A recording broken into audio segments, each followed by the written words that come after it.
السلام عليكم ورحمة الله وبركاته. أصحابتك وحرن جنال كمركل السود وهذا أدي هذا ومهد سنتهين موقال كانوا حربا إن ندخل وذاقه خلافك حوجن الدولة أمريكا كهي إسرائيل سوق لدحك لي أو سي بلارنية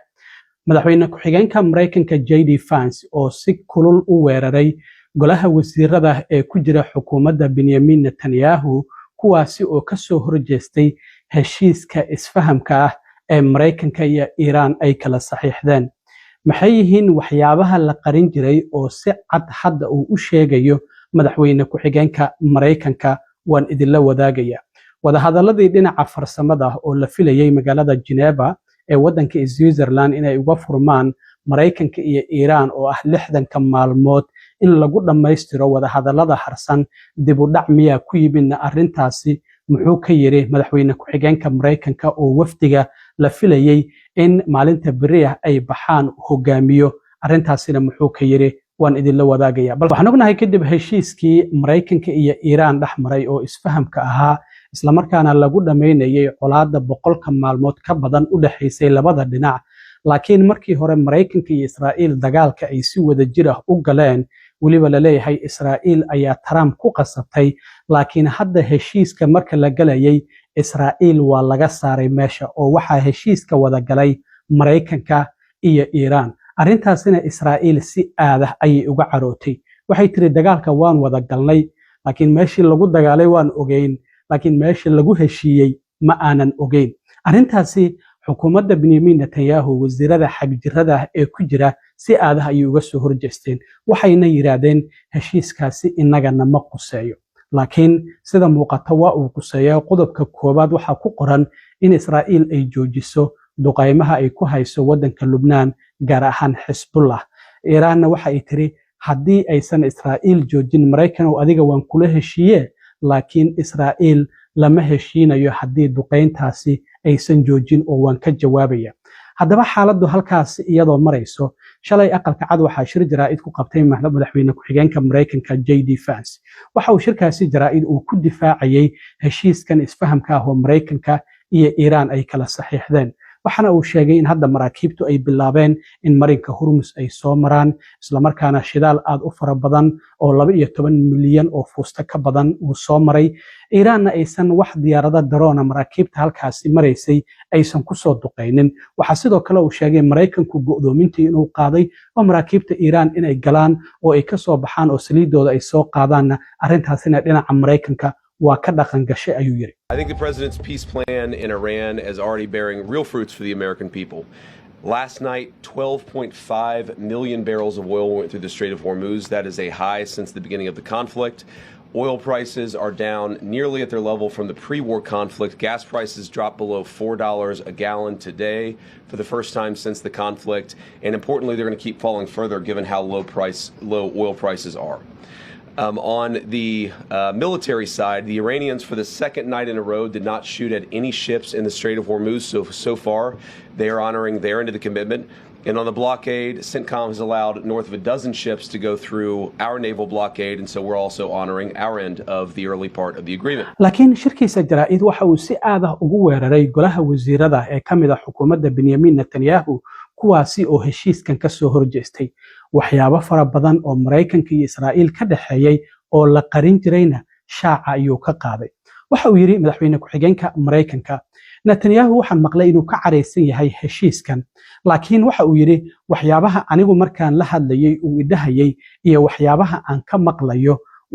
waa kala duwan yihiin kama turjumayso yiri hadalka markii aan la hadlayay uu ugu yiri iyo hadallada laga yaabo inuu dad kale u sheegayo in ay kala duwan yihiin laakiin waxaan rabaa inaan arrintan iraado arrintanna waa idhibaysa ayuu yiri inaan iraado waxa uu yiri waxa jira xubno ku jira golaha wasiirada ee bibi waxa loo yaqaan Netanyahu kuwaasi oo waxa uu sheegay weerar ku qaaday heshiiskan xitaa sidoo kalena waxa uu yiri mararka qaarna si shakhsiyan u weeraray madaxweynaha Mareykanka marka wuxuu yiri fariintaydu waxa ay tahay laba qodob inaan arrintan aan ka iraado labadaas qodob waxa yihiin qodobka koobaad madaxweyne Donald J Trump waa madaxweynaha kaliya ee madax ka ah wadan caalam ah guud ahaan wadamada caalamka marka la eego kaasi oo u naxariista dawladda Israa'iil xilligan hadda la joogo waxana uu sheegay in uu yahay madaxweynaha wadanka ugu awooda badan ee caalamka waa sida isagu hadalka u dhigaye marka waxa uu yiri haddii aad ka mid tahay golaha wasiirada ee Israa'iil ma ahan in aad weerarto qofka kaliya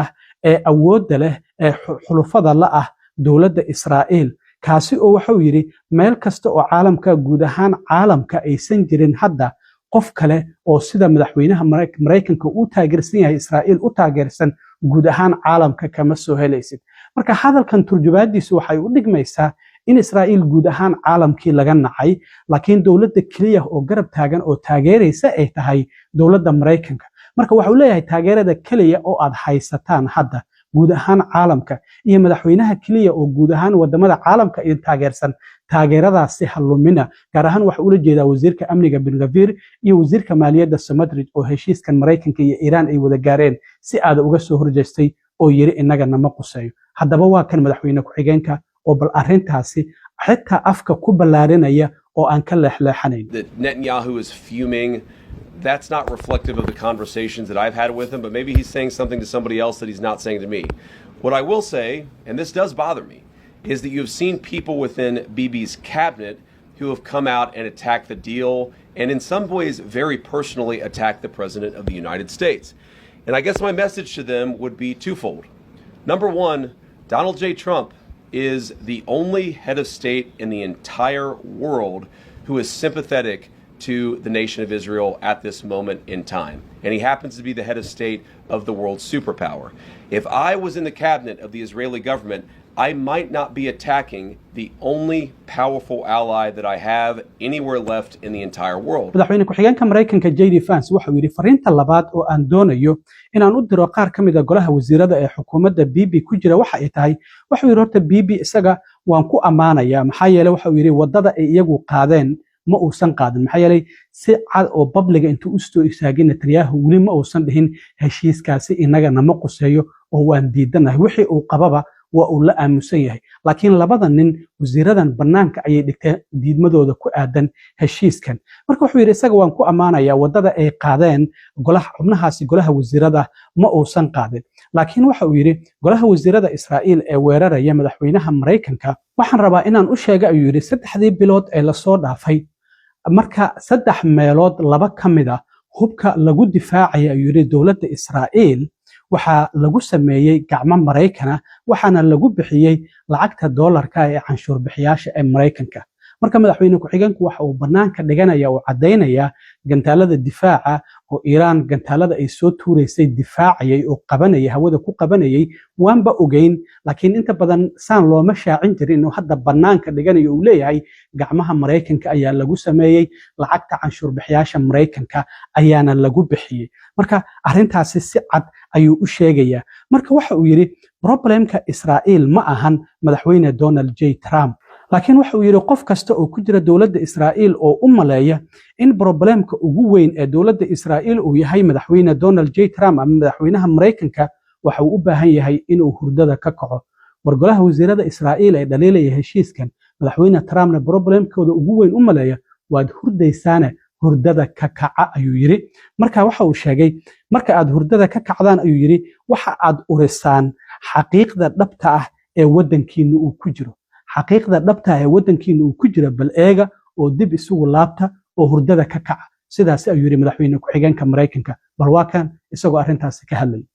And the second message I would give to some of those cabinet members, Bibi, to his credit, has not gone down this path, but to some of these cabinet members in Israel who are attacking the President of the United States, the other thing that I would say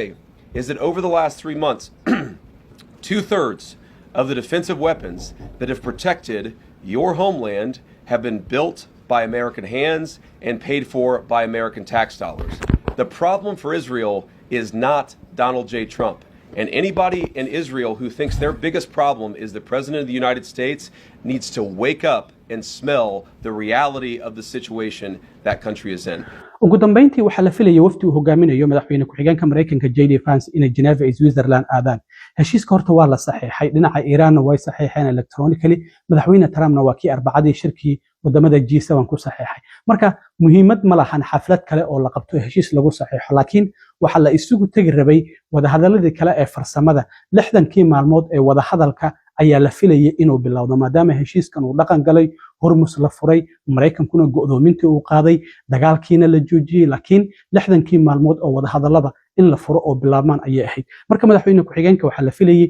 berri oo sabti ah inuu baxo sidaas darteed waxa uu yiri wada hadallada farsamada waxaa la filayay weekendigan inay bilowdaan laakiin waxa uu yiri waxaa laga yaabaa inay dib u dhacaan maxaa yeelay waddanka Iiraan ma ahan waddan fudud ee laga soo baxay yiri hawadeedii arrimahaas ayuu ka hadlaya sidaas darteed waxa uu sheegay in laga yaabo in dib u dhac uu ku yimaado laakiin wada hadalladaasi dhinaca farsamada ah 60ka maalmood waa ay bilaabanayaan laakiin dib u dhac inuu ku yimaadana waa macquul ayuu yiri waa kan isagoo ka hadlayay